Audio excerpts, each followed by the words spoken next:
I think we're on. On your toes, Fenneman. Do you know who those people are sitting out there? I certainly do. Those happen to be our sponsors. Fine-looking lads, wouldn't you say, Fenneman? Oh, very fine-looking indeed. This boy's going places. Gentlemen, I'm sorry I can't be with you for your meeting today, but I'm sort of busy right where I am. As a matter of fact, we just completed the first You Bet Your Life show for the fall radio and television season. As you know, our show is on film, and since many of you are not familiar with the procedure involved, I'd like to take you backstage and give you a rough idea of how we put this schnitzel together. Schnitzel meaning You Bet Your Life. Before we go backstage, however, there's something I'd like to say, and I mean every word of it. Where's that secretary? Miss Monroe, will you step off that calendar and come in here, please? I want to dictate a personal letter to every dealer. Take a letter to every DeSoto dealer in the country. Dear Sam. That's S-A-M, Sam. I just had a preview of the 1953 DeSoto, and I wish I had the vocabulary to describe it. All I can say is that this is it. This one's got everything. The 1953 DeSoto is going to set all kinds of sales records. And I'm proud of the part I'll play in helping you make these sales records. They showed me an outline of the advertising program that's been prepared to help sell this great car to the public. And it's intelligent, comprehensive, and, well, if you'll pardon the expression coming from an old citizen of Hollywood, it's sensational. This campaign is sensational. I'm convinced, and I know you will be too, that your company has done everything to make 1953 your biggest year. Yours very truly, Groucho Marx. I'll send that off right away, even if you have to put a stamp on it. And I'll see you later. Scram, Marilyn. All right, man, come on backstage and we'll try to give you some idea of how we put this program together every week. Fire Dome Fenneman, suppose you come in here and help me show the boys around. Gladly, Groucho. Well, first, fellas, suppose that we show you the actual physical setup of our studio. She just left. I meant of our studio, actually. Then after we've shown you the physical setup of our studio, suppose that we take you back behind the scenes, introduce you to a couple of the fellas that you probably have never seen, but who helped to make this the best program of its kind on the air. This is our studio, Studio D, NBC Hollywood. As you can see, the seats are inclined at rather a steep pitch, considerably more than in the ordinary movie theater, so that each one of the 350 people in our audience will have a full view of everything that happens on the show. Down there on the stage, you can see Groucho interviewing the contestants. Between Groucho and the audience are no fewer than 8 movie cameras set in pairs at various angles. 4 of them are constantly in action, while the other 4 are being reloaded to give a continuous film record of the show. Notice how the cameras, in picking up the best angles of the show, still are so located and so shielded as not to interfere with the studio audience's view of the proceedings on the stage. Not all television shows are able to maintain this close relationship between the performer and his audience. Here is Jerry Fielding leading the orchestra which provides music for the program. And here is a typical scene from the program. In fact, it was taken from the program which we filmed just tonight, the first one of the new season. I know I don't have to tell you fellas that there's no man on earth who can interview people like Groucho. Suppose we look in for just a moment, sort of a preview. Say the secret word and divide $100. It's a common word, something you use every day. Louise Callahan and Harold Goodman. What sort of work do you do, my lad? I'm a physician. Oh, a doctor, eh? Mm-hmm. You know, I'm curious. What made you decide to become a doctor in the first place? Well, that's a question that I've been asked many times, and it's a very difficult one to answer. Was this after you operated they asked you that?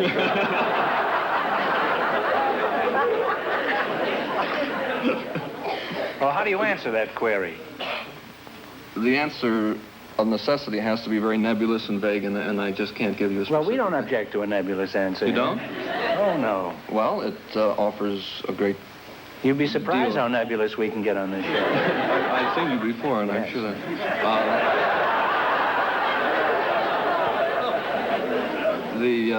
the field, of course... How would you like it if I practiced medicine, huh? I'm allegedly the comic on this show. Medicine offers a great deal of variety, and... Yes, sir, Groucho really makes America laugh every week. Millions and millions of us. And behind the scenes every week are people helping us put on these programs. So, Groucho, would you do the honors? First of all, this is my partner and producer of You Bet Your Life, John Goodell. John, say something. Say anything.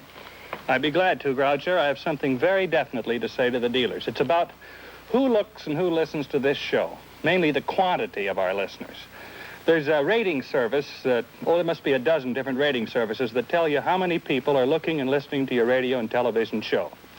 Now, I have a couple notes here of how many have been listening to the Groucho show and looking at it during this last year. Right at this moment, we're number one on any radio show in the whole nation. And there's about 200 radio shows listed. We're number one out of 200. All last season, we were in the top 10 shows, top 10 out of 200, and usually in the top 5. Let me see that. See the notes. I need my notes, please. Maybe I better ask for more money, huh? In television, it's just about the same thing. Now, the remarkable thing about that is we got the same show on radio as we have on television, and yet we're number one or in the top 5 or 10 in television, the same as we are in radio. And there's about 200 television shows, too. Number 1 out of 200, number 3 or 4 out of 200. That's really up there. It's really so remarkable that right here in Los Angeles, we were number 1 last week in both radio and television at the same time. It's so remarkable it was on the front page of the paper. Now, let's see what that means in number of people. The average audience of a radio show, of our particular radio show with this rating, means 10 million people. And in television, it means 18 million people. That means 28 million people a week, on the average, are looking or listening to this particular show. That's without my family. Yeah, well, we don't count them because they don't have a phone. They can't contact them for the rating service. You couldn't count them anyhow. That means 1 out of 6 people in the United States are looking or listening to this show every week. What are the other 5 doing, John? And these aren't just passive people. These are people that are interested in Groucho. He gets through to them. He gets into their hearts. And then you add to that what we've got to sell. A 1953 DeSoto and all its great advantages. You put those two things in combination and you've got something that no competitor can approach. Right, Groucho? Unqualifiedly. I hope you were listening. Now, we'd like naturally to think that nobody else had anything to do with putting on this show. But I'm afraid that the noise would get to you sooner or later that there are some little help on this show. Perhaps you may have noticed at the end of the show there's a list of words of credits and so on. They're really not connected to the 4 or 5 spot announcements that follow the show. They are part of the show, and a couple of names on there are Bob Dwan and Bernie Smith, co-directors. A very integral part, an important part of putting on these shows every week. And I'd like to introduce one of the co-directors now, Bernie Smith, and he can tell you what he does. Come on in, Bernie. Well, yeah. Bernie, there he is. Gotcha. That's your name, huh? Bernie Smith, huh? Yes, sir. Where are you from, Bernie? I'm from San Diego. Oh, that's a nice place to be from. Yes. Well, John, no, we have a very good dealer, though. Presume that you would like to have me describe a little bit what I do on the show. I've often wondered. And, I'd like to have you do that. I will do forthwith without any interruptions, I hope. No, there'll be no interruptions. I may butt in occasionally. Briefly, my job is to locate people who have something to say and who will say it when they get on the stage, despite the fact that they have an opportunity to win a great amount of money. There are 8 cameras staring at them, 350 people in the audience laughing at them, and Mr. Mark sitting on his stool doing his best to see that they enjoy themselves.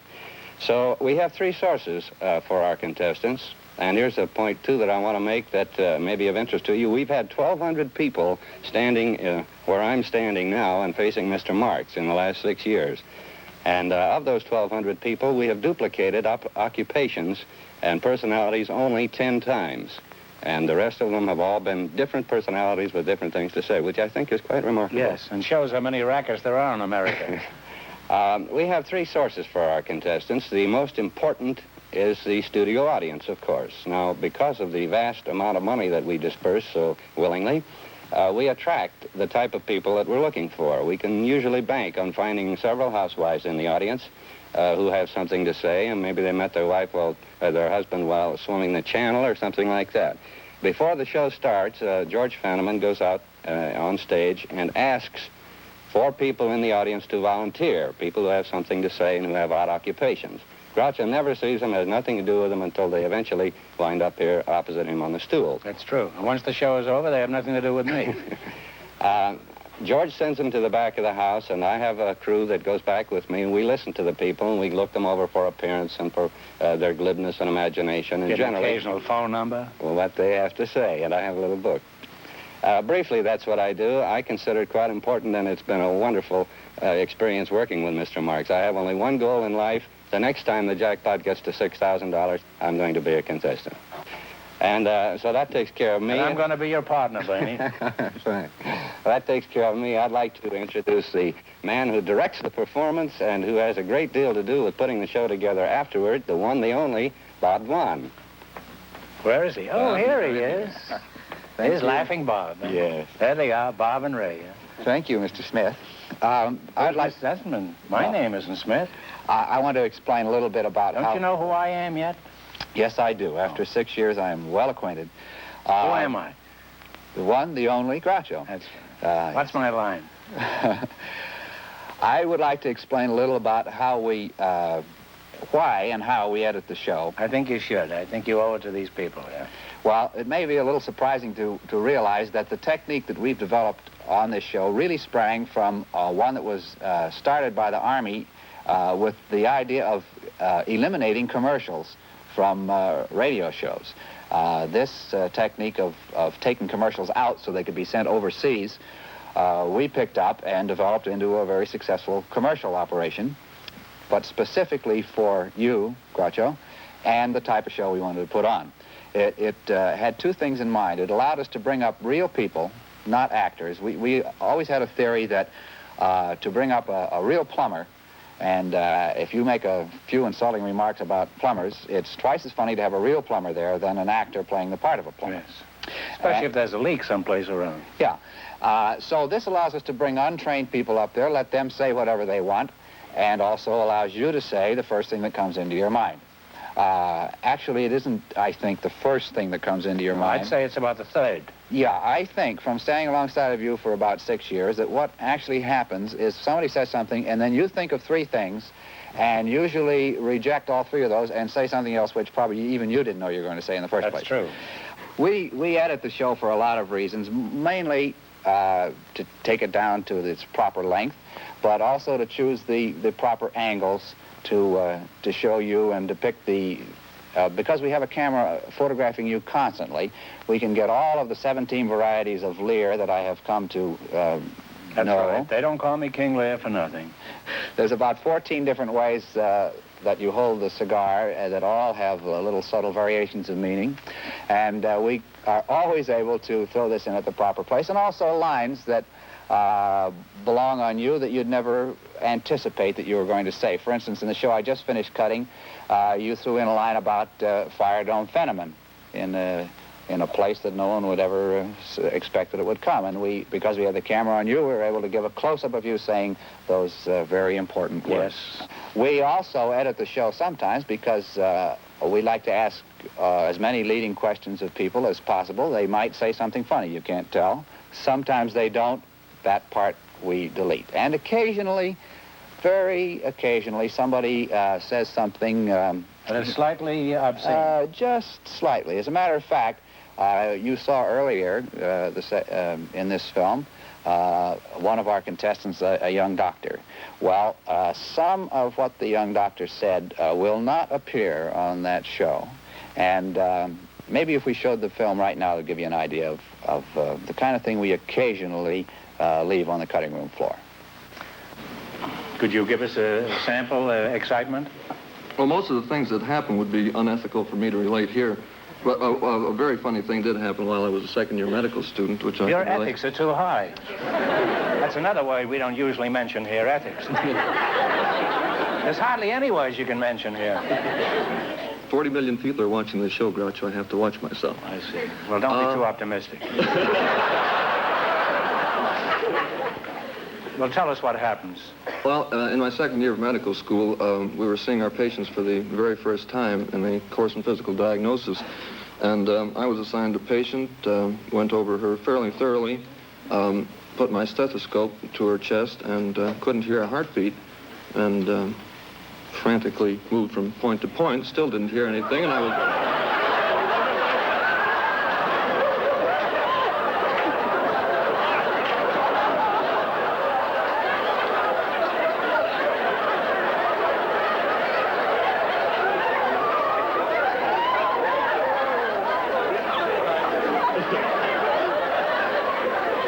Would you mind repeating that and keep... This was a male patient. What's that? We'll go back and make it a male patient. Let's have the story over again and keep it clean this time. Where do you want me to start? Well, now you met all the brain trusts who stand in back of me each week. My producer, John Goodell, and my two directors, Bob Dwan and Blaney Smith. Next, I'd like to present a person who isn't very familiar to you, and unfortunately isn't very familiar with me either. Miss Monroe, would you mind coming in with your calendar again? I take a postscript of their letter to all the dealers. You got a friend for one of these dealers? P.S. Maybe you never realized it, but the new 1953 DeSoto is going to set a record for automobile advertising. More people will hear about the 1953 DeSoto than any other automobile in history. Let me see this. That's what they told me. I'm convinced the advertising will do a great job. From what I hear, so will you dealers. And oh, yes, don't forget little old me. And don't you forget little old me either. I'm a DeSoto salesman, too, and I promise you I'll personally be doing everything I can to help sell the 1953 DeSoto at every opportunity. In our commercials, in our ads, I don't trust you. Okay. And, of course, at that special place in every one of our programs on radio and television, which I'm told has been repeated thousands and thousands of times throughout the country. Friends, go in and see your DeSoto Plymouth dealer tomorrow.